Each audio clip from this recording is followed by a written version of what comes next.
Eu não sou apoiante de nenhuma candidatura, não sou desta, não sou de nenhuma, tenho estado fora dessas atividades por razões mais familiares, mas quando o Dr. Fernando Paulo me convidou para vir aqui, eu aceitei com muito gosto. Creio que se trata da educação e se trata da minha cidade e trata-se de uma intervenção certamente importante que eu valorizo muito.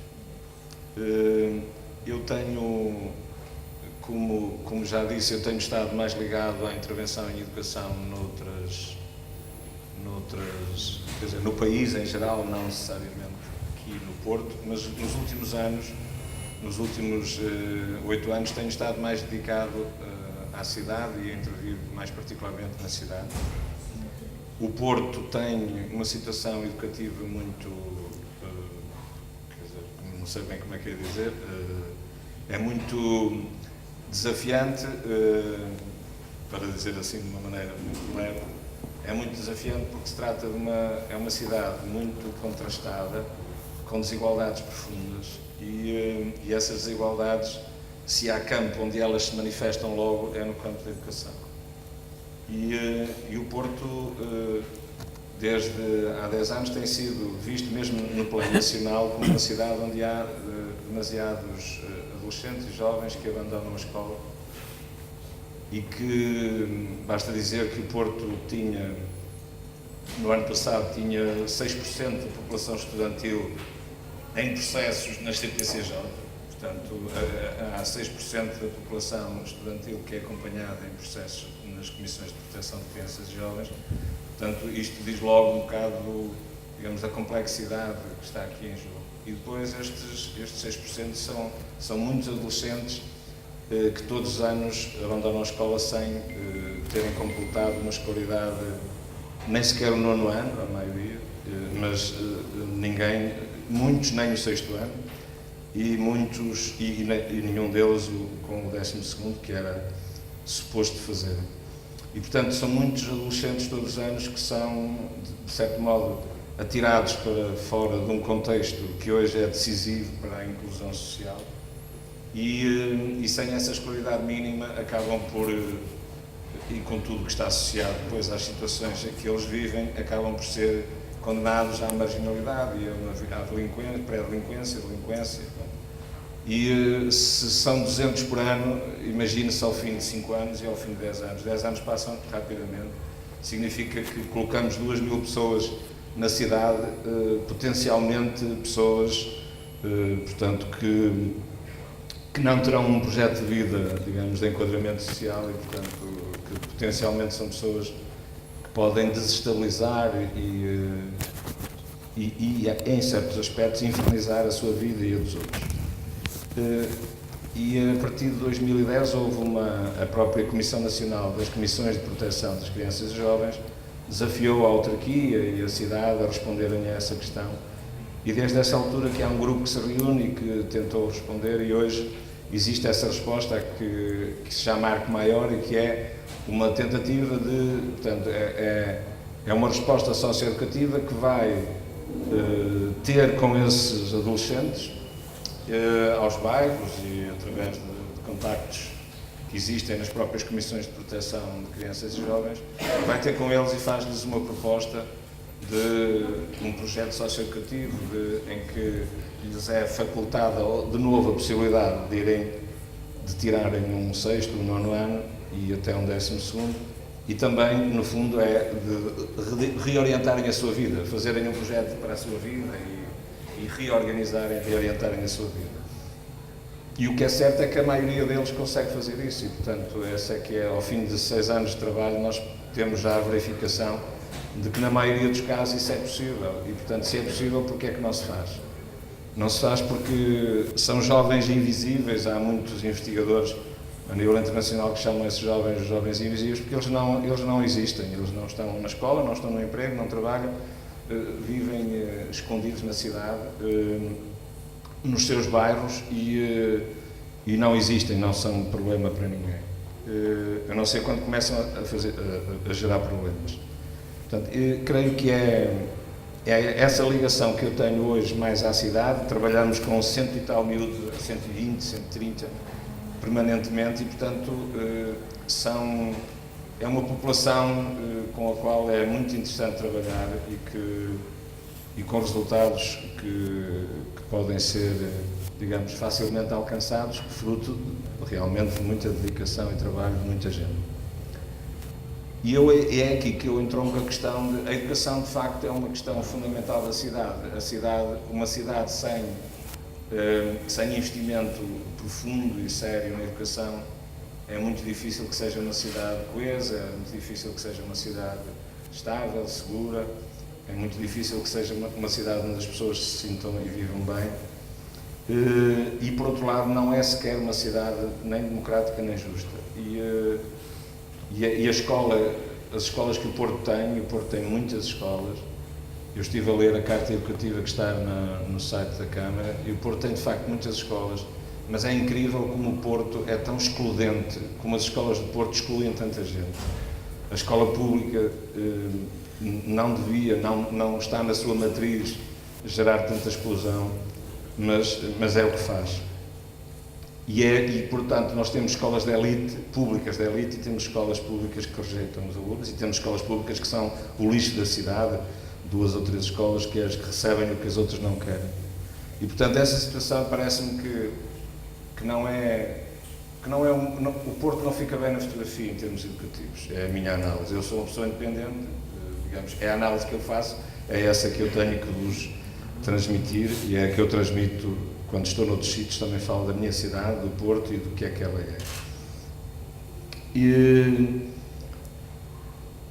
Portanto, por isso é que eu penso que é preciso aumentar a responsabilidade. Nós temos que ser mais responsáveis por aquilo que fazemos nas escolas, e essa responsabilidade tem o reverso da descentralização.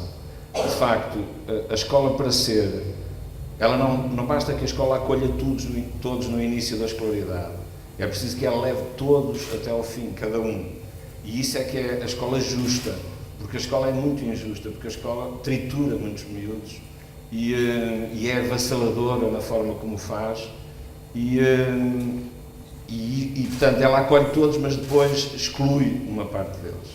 E há muitas formas de o fazer, não temos tempo para entrar nesse detalhe. Mas a responsabilidade de cada interveniente devia ser feita num quadro de maior descentralização. Nós temos trabalhado muito nisso na própria Universidade Católica. Fizemos com o município de Cascais, que é um município que tem mais ou menos a dimensão do Porto em termos de escolares. Em termos públicos, eles têm 50%, 50% da população escolar em termos de público e privado. O Porto tem mais do público. Mas em todo caso, significa que eles têm uma experiência também de reunião e de articulação entre os diretores das escolas e o município, que o Porto não tem, e que quase município nenhum do país tem, e eles têm uma tradição de 20 anos de fazer isso, e, portanto, há ali uma confiança mútua muito importante. Mas eu concretamente trabalhei com o município de Cascais durante 1 ano e tal, e com os diretores de todos os agrupamentos, e construímos um modelo de governação local da educação. E esse modelo de governação local da educação teve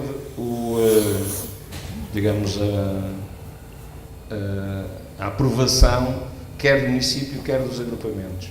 Só que quem não o aprovou foi o Ministério da Educação e não quis, digamos, avançar. E então decidiu-se ir pelo modelo do aproximar, este modelo que está em vigor em alguns municípios, em 15 municípios, experimentalmente, que é um modelo de municipalização da educação.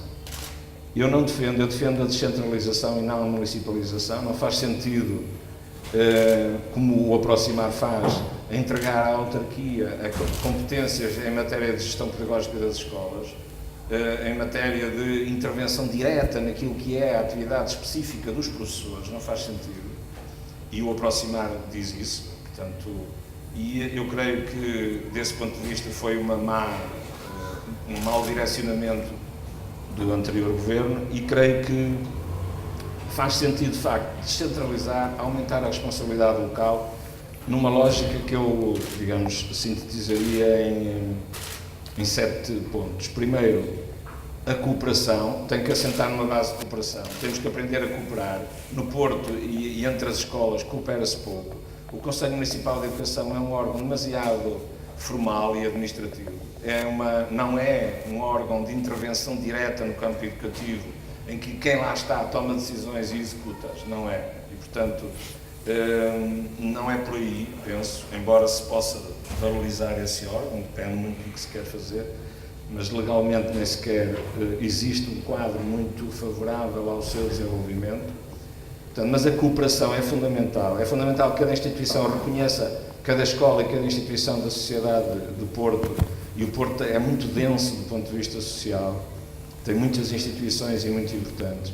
Desenvolver a cooperação entre elas tem que ser o primeiro ponto. Depois um trabalho em rede muito intenso, que, por exemplo, o município de Cascais faz há 20 anos, e não é por acaso que chegou a um modelo de governação local de educação novo e muito interessante, e que só não avançou por essa razão, que eu há bocado disse.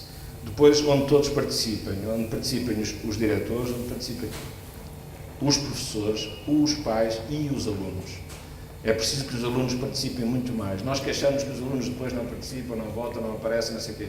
Nós temos uma instituição onde eles estão todos, e onde estão todos obrigatoriamente durante 18 anos. Durante demasiado tempo, a meu ver. 18 anos. Poucos países do mundo têm uma escolaridade obrigatória até aos 18 anos. Portugal quis entrar por essa via, é mais fácil impor legalmente aos cidadãos do que lhes dar condições para eles fazerem uma escola de qualidade. Impõe-se que lá estejam, nem que seja a serem triturados. Essa participação dos alunos é decisiva. É decisiva. Eles têm que participar na vida da escola, têm que, a partir da vida da escola, participar na comunidade. É fundamental a aprendizagem do que é a vida democrática e do que é uma vida bem vivida, tem que ser feita com base na escola. E os alunos contam pouquíssimo na vida das escolas, pouquíssimo. Eu passei, por questões de investigação, quase 2 anos, horas e horas e horas a ouvir alunos, apenas alunos. E foi uma revelação surpreendente, porque os alunos sabem muito bem, têm uma análise extremamente fina de tudo o que se passa, com muita justiça e sem filtros, sem esses filtros que os adultos logo colocam quando se trata, e corporativos, nomeadamente. Depois, uma lógica de empoderamento, portanto, de capacitação. É preciso que a sociedade toda se capacite para intervir mais no campo da educação. E o Porto tem essas experiências, tem o Porto Futuro, tem outras que já revelam isso, e é preciso dar muito mais força a essas dinâmicas de capacitação da sociedade. E depois ter um projeto sustentável. Sei lá, Barcelona começou em 1990, ou Sabadell começaram em 1990, 94. Hoje são cidades que dão cartas no mundo em termos educativos, mas é um trabalho muito duro, muito persistente, de muitos técnicos, de muita gente, ao longo de muitos anos. Tem que ser sustentável, tem que ser um projeto sustentável. E o Porto tem belíssimas condições para isso, do ponto de vista humano e técnico. Depois, através também de uma avaliação participada, portanto, uma melhoria contínua dos projetos que se puserem de pé portanto, avaliados de forma participada também, não é chamar instituições ou escolas de negócios para fazerem a avaliação de uma coisa, portanto, feita de fora, sem envolver as pessoas. Esse tipo de avaliações não resulta em nada, elabora relatórios que vão para gavetas, não serve para mais nada. E depois, um projeto de desenvolvimento da cidade, quer dizer, é importante que as cidades tenham projetos de desenvolvimento da educação, e esses projetos têm que ser construídos pela população, pelos diversos setores sociais. É muito importante que tenham acesso a essa e que se desenvolva. Há municípios com os quais nós temos trabalhado e que têm feito, digamos, têm conduzido a sua intervenção no campo educativo através de projetos de desenvolvimento da educação. E é isto, quer dizer, não, assim, muito rapidamente, não é? Depois, se houver alguma possibilidade de desenvolver alguma coisa. Pronto, no fundo, o que eu queria dizer é assim, o Porto está na moda e por duas razões, e é muito importante que esteja,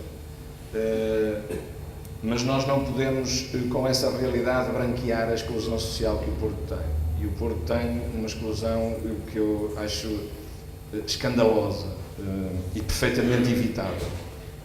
E hoje em dia, creio que não há desculpas para a exclusão social, nomeadamente no campo da educação não há desculpas para a exclusão escolar.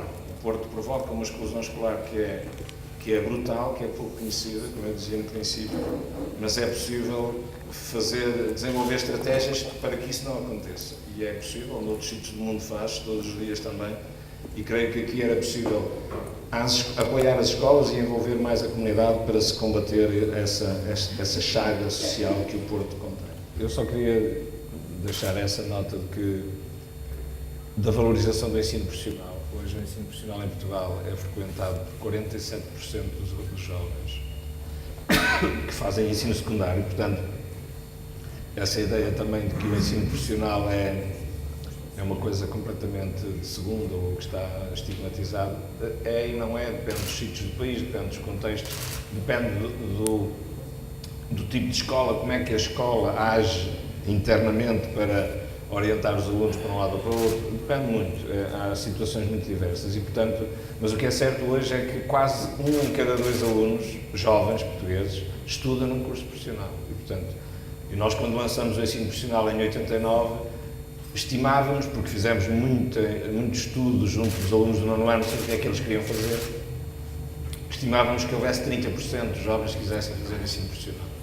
E quando criamos as escolas profissionais de música, tudo isso, nós tínhamos a perspectiva de que havia muita gente interessada em optar, fazer coisas diferentes, quer dizer, tem que ser, porque nós somos todos diferentes, temos que estudar coisas diferentes, expressar-nos de maneiras diferentes. E hoje são 47% que estão a fazer o ensino profissional, e, portanto, eu creio que nem nós sonhávamos isso há 30 anos. E não é assim, quer dizer, é verdade que existe estigmatização, mas depende muito dos contextos. A segunda nota é de que esta questão da educação hoje é muito difícil. Nós, claro, não era esse o tema hoje, mas eu resumia aqui todas as outras questões. Hoje é muito difícil educar uma criança. E é tão difícil educá-la para os pais como é para os professores. Portanto, a questão não é os professores, ou não é os pais. A questão é, a sociedade hoje tem que se mentalizar que todos nós temos que nos começar a pensar de outro modo esta questão. Porque todo aluno hoje é potencialmente toda a criança hoje é potencialmente um aluno problemático. Porquê? Porque as crianças hoje nascem de maneira diferente, constroem-se até aos 6 anos de maneira muito diferente e a questão em que a escola se baseia, só para dar o exemplo da atenção, não é? A atenção, estar ali atento aquele tempo todo, a atenção, o esforço, isso hoje, digamos, pela forma como as crianças têm acesso às tecnologias e aos meios de comunicação, essa atenção é feita em fragmentos, em pequeninos momentos, e a atenção contínua é muito difícil de alcançar. E a escola está baseada no modelo da atenção contínua, da reflexão permanente, de longos tempos de atenção. Isso já não existe, não vai existir mais. E é uma das coisas, mas há outras. As neurociências desenvolveram-se muito e dão muitos contributos hoje para nós pensarmos o que deve ser a educação no futuro. E e vai ser cada vez mais, falta de referências, o mundo está em profunda transição cultural, fala-se muito das mudanças económicas, mas a mudança mais substancial que está a ocorrer é cultural. Os miúdos crescem sem referências, os pais não as querem dar, a escola não as dá, a nossa Constituição da República diz que a educação deve ser neutra, não é? Que não se pode professar nenhum credo, nenhuma crença, nenhuma filosofia, nenhuma ideologia, nenhuma fé, nada disso, e, portanto, nós vivemos aqui paradoxos muito grandes, civilizacionais e culturais. E, portanto, nós precisamos de estar todos juntos, todos do mesmo lado, em articulação forte para podermos educar bem as crianças. Porque não vai ser fácil, não é nem vai ser no futuro fácil. E, portanto, aliás, o Papa tem chamado a atenção para isso. Ele não sabe muito de educação, nem deve saber, nem precisa de saber. Mas há uma coisa que ele chama permanentemente a atenção quando está com professores ou com jovens na qualidade de alunos, que é e com pais, com famílias, que é para a necessidade dos pais e dos professores se juntarem para educar as crianças. Ele fala da nova parceria, de uma aliança nova, de um novo construir de pontes, que os pais precisam de regressar à escola, de vir para a escola, de construir com os professores conhecimento. E eu acredito muito nisso e creio que é preciso, inclusive, mudar as estruturas das escolas profundamente. Isso está a acontecer em muitos sítios do mundo, as escolas estão a mudar profundamente hoje. E é preciso também estarmos atentos a isso. Eu não quero que o Porto seja, para agora finalizar no que tem que ver com o Porto, que o Porto seja o farol mundial da educação, não é?